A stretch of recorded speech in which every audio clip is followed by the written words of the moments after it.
Ketika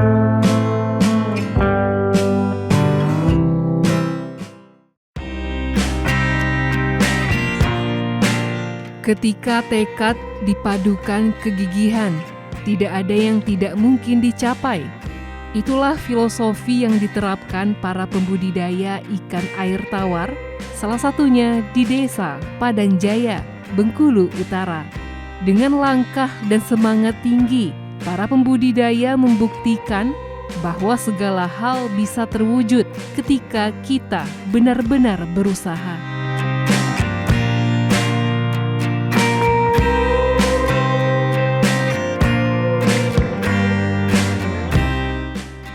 Hai pemirsa, dalam episode kali ini, yuk bersama-sama kita menyelami bagaimana usaha budidaya ikan air tawar mampu menjadi sumber keuntungan yang berlimpah dan mengubah kehidupan para pembudidaya.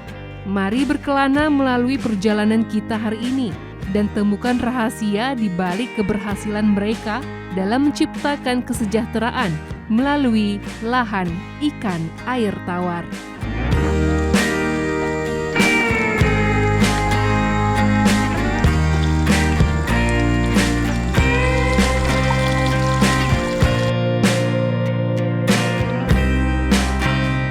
Senang sekali ya, begitu tiba di lokasi pembudidaya ikan air tawar, saya bisa bertemu langsung dengan Pak Muhammad Ahmadi, yang biasa akrab dipanggil Pak Madi.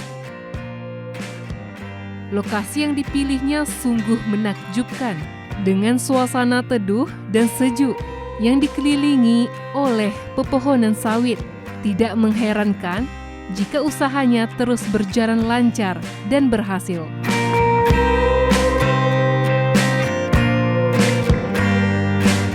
Pak Madi sangat rutin dan teliti dalam membudidaya ikan air tawar miliknya.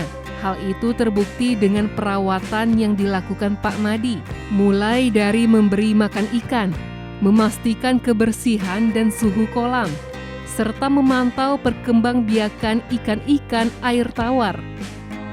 Beberapa ikan air tawar yang dimiliki Pak Madi diantaranya ialah lele, gurami, patin, koi, dan sebagainya.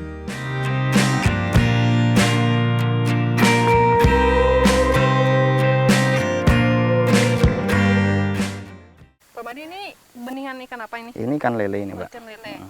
Sekarang lagi kasih makannya. Iya. Boleh mau coba? Boleh. Kalau setiap pagi ini ngasih umpannya itu sehari bisa sampai 4 kali.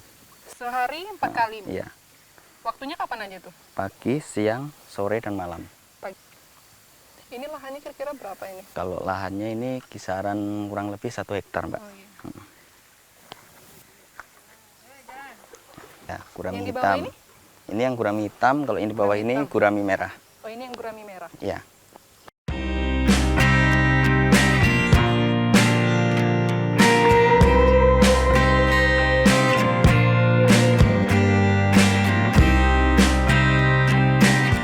Pak Madi mulai menjalankan usaha budidaya ikan air tawar sejak tahun 2016. Kolam ikan air tawar yang dimiliki Pak Madi pun sangat luas, hampir 500 meter atau setengah hektar.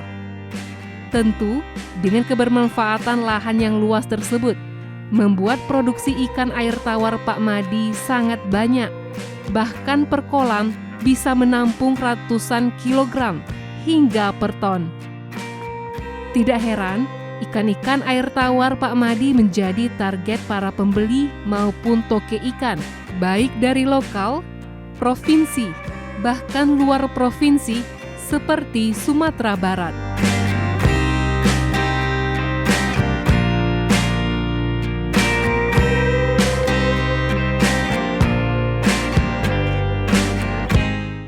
Untuk pembenihan ada juga sih kendalanya, kalau biasanya kalau pas musim kemarau atau pas musim hujan terus gitu cari cacing sutranya yang susah gitu. Nah, soalnya kalau untuk larva anak ikan itu harus pakai cacing sutra itu bagusnya. Jadi cuaca juga pengaruh dengan pakan cacing itu tadi ya? Iya. Kebetulan itu limbah dari ikan ini kalau untuk pupuk bagus itu, untuk pupuk sayuran, untuk pohon sawit juga. Oh, jadi bisa bermanfaat juga ke Iya, bisa bermanfaat tumbuhan juga ya? untuk pertumbuhan. Dari budidayakan ini Bapak awalnya belajar dari mana Pak? Atau Kalau sendiri? awalnya kita sendiri cuman lihat-lihat kawan aja kan, kita perhatikan, kita ikut coba-coba sambil belajar sendiri gitu. Jadi dari lihat yang punya kawan, mencoba untuk praktek sendiri? Iya, kalau untuk panen konsumsi ini kan kalau dari induk kita micahkan paling umur 2 bulan, sebulan sampai 2 bulan kita pindah ke kolam yang besar. Kolam besar kayak gitu baru kita besarkan lagi, kisaran umurnya 4 bulan baru jadi konsumsi. Oh, jadi sampai 4 bulan gitu Iya. ya, untuk biar bisa jadi konsumsi. Jadi kalau umpan ikan ini biasanya kalau untuk ikan konsumsi ya sehari itu 2 sampai 3 kali kita ngasihkan umpan. 2 sampai 3 kali. Ya. Itu waktunya durasinya kapan aja? Pagi? Pagi, siang, agak sore, jangan terlalu sore tapi karena kalau terlalu sore nanti biasanya malam tuh oksigennya kurang. Jadi jangan terlalu sore, jadi pagi sampai siang sampai 3 Pagi kali. paling jam setengah 9, tengah hari, terus sama jam 3. Sampai jam 3 Nah, batasnya jam ya. 3. Ini Bapak ngurus sendiri atau ada itu yang bantuin? Kalau selama ini kita urus sendiri aja, paling kalau pas panennya kita ngajak kawan kan bantuin. Soalnya kalau pas panen kita butuh seleksi, sortir sama penghitungan jumlah. Jadi kalau pas sendiri mau nggak panen mampu gitu ya? kan ya.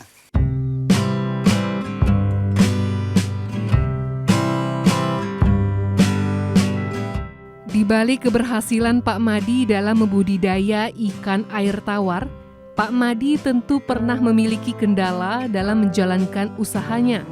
Salah satunya adalah faktor cuaca atau musim. Pada saat musim kemarau panjang misalnya, suhu air kolam pernah sangat panas dan hal tersebut tidak cocok untuk ikan yang ia budidaya. Ikan-ikan akan mati bila suhu terlalu panas. Oleh sebab itu, Pak Madi selalu mengecek rutin air kolam dan berusaha untuk mengaliri air suhu normal ke kolam agar ikan-ikan hidup dan bertahan lama.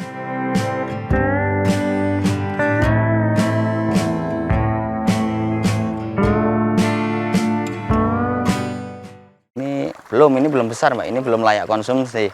Paling butuh Sedang. ya butuh waktu sekitar 1 bulan sampai 2 bulan lagi nih. Momen pas lagi melimpah itu momen pas saat apa Pak? Pas banyak pemesan? Itu Pesanan ikannya. nggak nentu juga sih Mbak. Nggak nentu? Kadang kita ikan kurang, cuman kalau pas posisi ikan kurang tuh harga tinggi, keuntungan di petani. Kadang kalau pas ikan banjir, nah itu yang susah kita. Harga menurun, pakan harga naik, jadi keuntungan di petani itu otomatis berkurang gitu nah.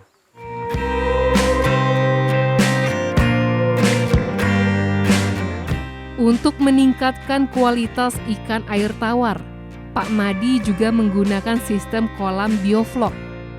Bioflok merupakan metode budidaya ikan yang menggabungkan teknik aquaculture tradisional dengan konsep pengolahan limbah organik menggunakan mikroorganisme. Metode ini dikembangkan untuk dapat meningkatkan efisiensi produksi ikan, serta mengurangi dampak negatif lingkungan akibat limbah organik.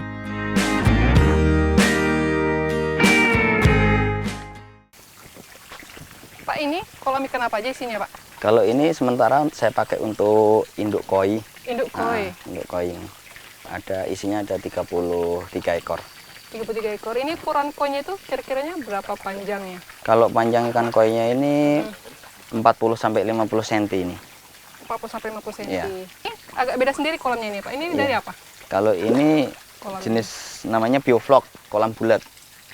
Bioflok itu kolam untuk apa manfaatnya untuk? Manfaatnya kalau bioflok itu sebenarnya untuk pemeliharaan lele sih. Pemeliharaan Ya, lele. pembesaran lele. Kalau yang samping-samping ini juga untuk ikan lele ini. Nah ini. Karena itu kemarin lagi nggak ada tempat aja saya taruh. Kalau ini lele Umur umur lelenya udah kisaran berapa? 3 minggu ini. 3 minggu. Dari bibit ukuran 46. Udah siap konsumsi ikannya itu umur berapa lelenya? Kalau lele konsumsi itu kisaran umur, kalau di kolam bioflok kayak gini ya, kisaran umur 2 sampai 3 bulan. 2 sampai 3 bulan Ya. ya? Nah, kalau yang ini yang konsumsi yang ini. Kemarin ini baru diambil kan, baru dipanen, ambil 60 kilo. Ini paling masih kisaran 100-an kilo lagi nih. Sebenarnya Bisa juga sih dipanen sekali, saya keluarkan sekali. Cuman saya tuh ini limbahnya saya manfaatkan untuk cacing sutra. Untuk cacing sutra. Di bawah sana cacing sutra. Ini sebesar kolam bioflok ini bisa berapa berat ikan ini, Pak? Ini kayaknya mampu untuk 200 kilo ikan lele. 200 kilo. Pak, tadi pas berjalan tadi saya lihat ada bangunan di atas kolam itu, Pak. Itu namanya apa? Ini namanya hatchery. Oh, hatchery. Bantuan dari Jambi. Oke. Pemirsa penasaran apa itu bangunan hatchery? Terus saksikan Info Desa.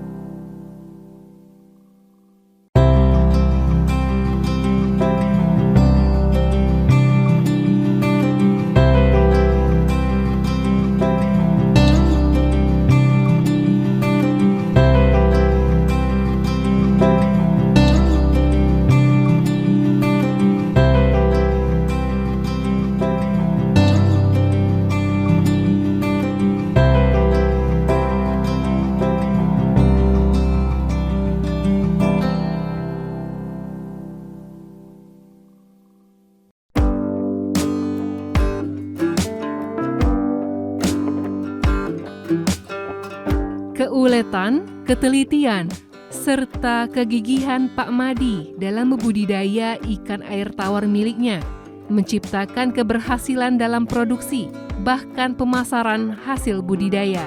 Dalam per bulan saja, omset yang dicapai Pak Madi bisa mencapai 30-an juta rupiah. Dengan keberhasilan dalam proses membudidaya ikan-ikan air tawar, menjadi daya tarik bagi pemerintahan Jambi untuk membantu usaha budidaya ikan air tawar Pak Madi.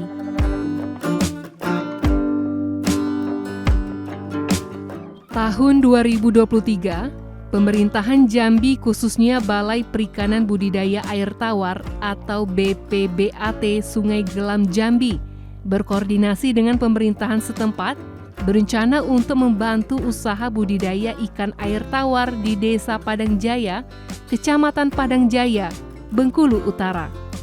Dari 3 kelompok usaha pembudidaya ikan air tawar yang mengikuti program bantuan dari BPBAT Jambi tersebut, usaha budidaya ikan air tawar Pak Madilah yang dinilai sangat tepat untuk dapat diberikan bantuan usaha budidaya ikan air tawar.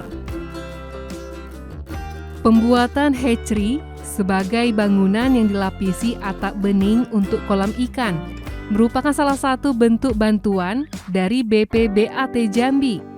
Adapun rincian program bantuan yang diberikan merupakan satu paket program pengembangan budidaya benih ikan lele. Di antaranya 4 buah bioflok, 12 unit kolam benih ikan lele, pakan, indukan lele, serta alat ternak ikan. Dengan total bantuan berkisar 160-an juta rupiah. Pak Madi merasa sangat senang karena bantuan tersebut sangat membantu ia dalam pengelolaan budidaya ikan air tawar miliknya.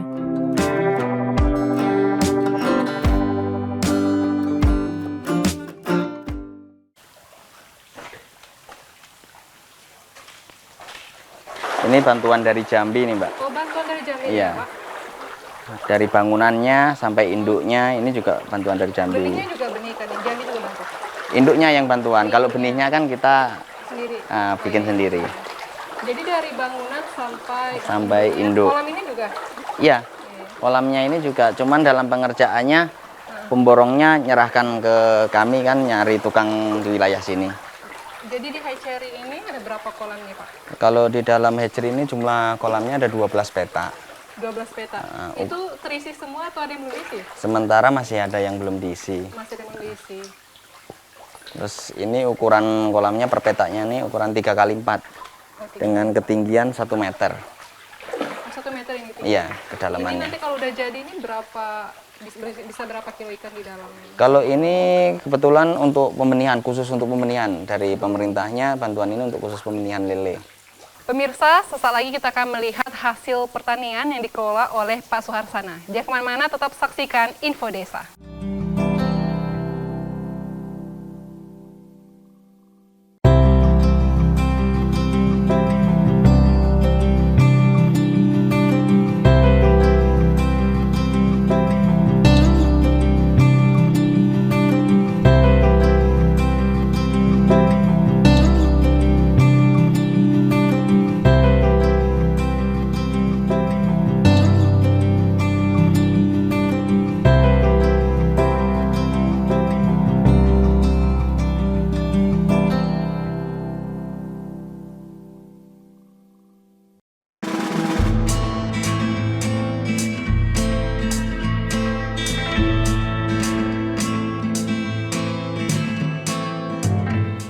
tidak hanya dikenal dengan potensi budidaya ikan air tawar, Desa Padang Jaya juga memiliki potensi hasil pertanian.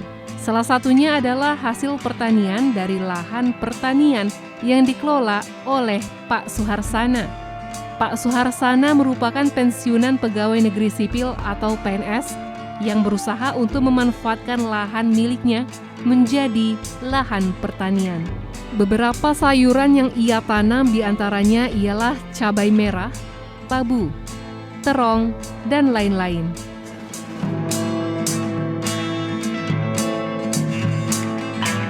Pak Suharsana sangat rutin dalam merawat lahan pertaniannya agar memperoleh hasil panen yang berkualitas. Cabai merah misalnya. Dalam perawatan cabai merah, Pak Suharsana selalu memantau perkembangan panen cabai merah, mencabut cabai yang sudah mengering atau membusuk dari ranting, serta memberikan racun hama sekitar 2 kali dalam seminggu agar terhindar dari hama. Begitupun juga dengan sayuran-sayuran lain seperti terong. Meski usia Pak Suharsana sudah tidak lagi muda, namun ia sangat bersemangat mengelola lahan pertaniannya hingga membuahkan hasil panen yang dapat didistribusikan ke pasar-pasar. Sehingga kebermanfaatan lahan pertanian ini sekaligus menambah keuntungan penghasilan bagi Pak Suharsana dan keluarga, selain dari hasil pendapatan pensiunan PNS.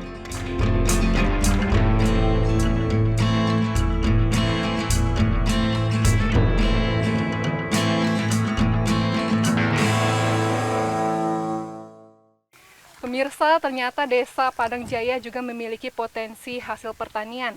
Nah, sekarang saya sudah bersama dengan Pak Suharsana sebagai petani di desa ini. Nah, untuk ngolahnya ini sendiri Bapak sendiri Pak atau dibantu dengan Saya sendiri. keluarga?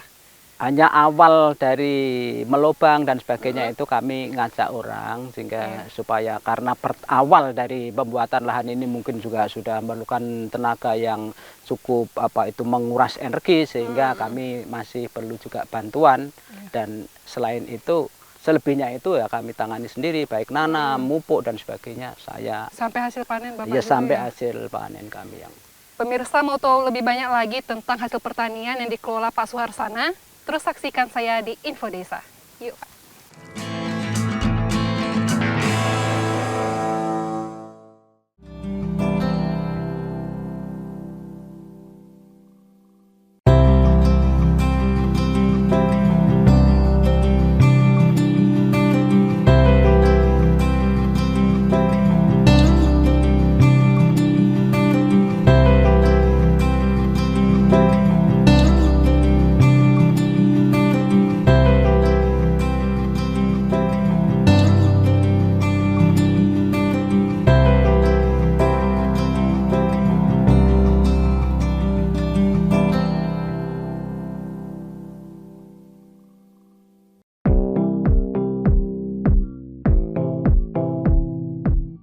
Dalam menjalankan proses memanen, Pak Suharsana mengelola lahan pertaniannya sendiri.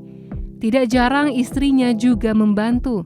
Untuk memetik hasil panen, Pak Suharsana juga meminta bantuan ibu-ibu dari warga sekitar. Karena hasil panen yang diambil jumlahnya terkadang tidak sedikit, sehingga membutuhkan beberapa orang untuk membantu memetik hasil panen.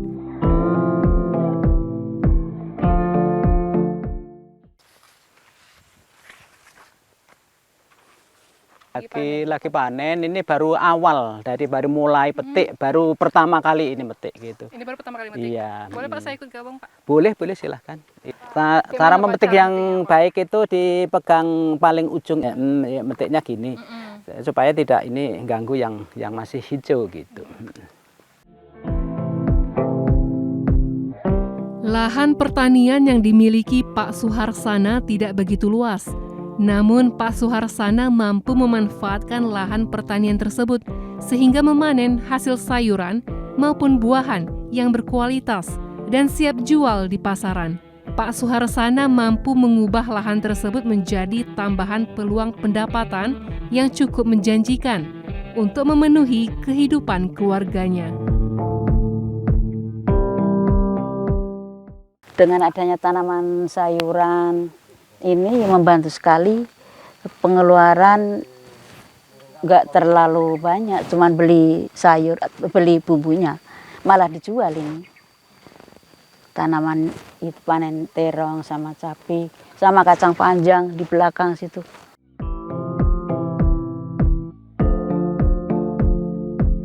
Dengan potensi sumber daya alam yang ada di Desa Padang Jaya, warga Padang Jaya seperti Pak Suharsana dan Pak Madi mampu mengolah lahan mereka menjadi sumber penghasilan yang sangat menguntungkan. Tidak hanya itu, pemerintahan desa juga turut berperan dalam perkembangan lahan usaha pertanian Pak Suharsana dan budidaya ikan air tawar Pak Madi. Di antaranya mengontrol perkembangan pengolahan lahan pertanian dan perikanan warga, serta memberikan informasi dan menyediakan fasilitas edukasi dari ahli seputar pertanian dan perikanan.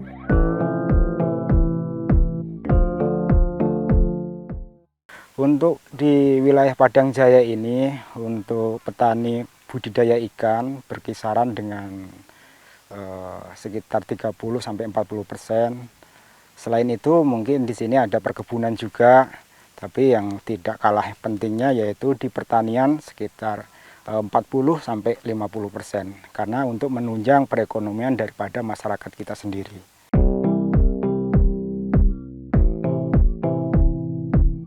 Pemirsa, untuk menjadi sejahtera tentu tidak mudah tanpa menaruhkan usaha yang besar dalam mencapai kesejahteraan tersebut.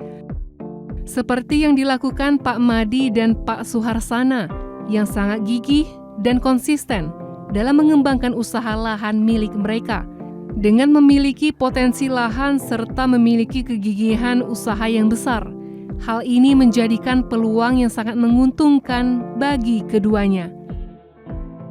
Keinginan yang besar harus diikuti dengan usaha yang besar dan sebaik mungkin agar dapat terwujud.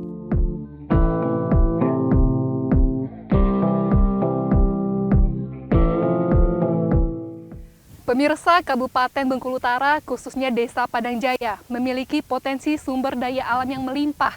Di antaranya ialah hasil pertanian dan budidaya ikan air tawar. Nah pemirsa, potensi ini sangat menjanjikan dan menambah perekonomian bagi warga Desa Padang Jaya. Pemirsa, sekian info desa hari ini. Saksikan terus info desa. Akhirnya saya Cindy Claudia mewakili kerabat kerja yang petugas pamit undur diri dan sampai jumpa.